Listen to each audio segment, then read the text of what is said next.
உங்களை கான்ஃபிடென்ட் ஆக உணர வைக்கும் 7 தந்திரங்கள். உங்களுக்கு மற்றவர்களை விட கான்ஃபிடென்ட் ஆக இருக்க வேண்டும் என ஆசையா? அப்படியானால் இந்த பதிவில் நான் சொல்லப்போகும் 7 தந்திரங்களை அப்படியே கடைபிடியுங்கள். 1.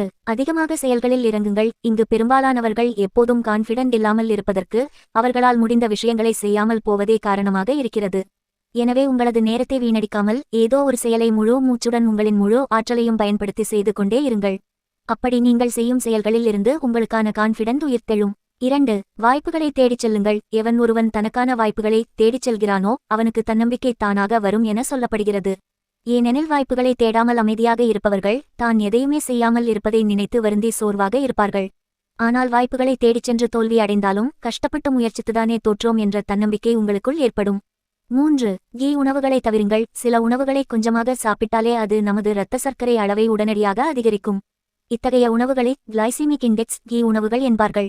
இந்த உணவுகள் நம்மை எப்போதும் மந்தமாகவே உணர வைக்கும். 4. ஒல்லியாக இருக்க முயலுங்கள். என்னதான் இப்போதெல்லாம் குண்டாக இருப்பதை கிண்டல் செய்யக்கூடாது என கூறினாலும் குண்டாக இருப்பதால் பல மனநல பாதிப்புகள் மற்றும் உடல் நல உபாதைகள் ஏற்படும் வாய்ப்புள்ளது. எனவே நீங்கள் ஒல்லியாக இருந்தாலே அது உங்கள் கான்ஃபிடென்ட்டை அதிகமாக்கும். 5. தைரியமாக பேசுங்கள். நீங்கள் எப்படி பேசுகிறீர்கள் என்பதில் உங்களுடைய தன்னம்பிக்கை வெளிப்படுகிறது. எனவே பிறரிடம் பேசும்போது சோர்வாக பேசாமல் தன்னம்பிக்கையுடன் உங்களுடைய ஆற்றல்களை வெளிப்படுத்தும் விதமாக பேசுங்கள். அது உங்களை நீங்களே சிறப்பாக உணர வைக்கும். 6.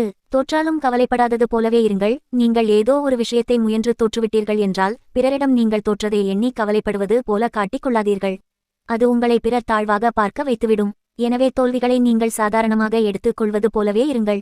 தேவையில்லாமல் அந்த உணர்ச்சிகளை பிறரிடம் வெளிப்படுத்த வேண்டாம். 7. உங்களுக்கு நீங்களே ராஜா. எப்போதுமே உங்களுடைய செயல்களுக்கு பிறர் அங்கீகாரம் வழங்க வேண்டும் என எதிர்பார்க்காதீர்கள். நீங்கள் செய்த சிறப்பான விஷயங்களை நினைத்து நீங்களே பெருமிதம் கொள்ளுங்கள். எந்த சூழ்நிலையிலும் யாருக்காகவும் எதற்காகவும் காத்திராமல் உங்கள் வேலையை நீங்கள் செய்தாலே தைரியமாக எதையும் எதிர்கொள்ளும் மனநிலை உங்களுக்கு கிடைத்துவிடும்.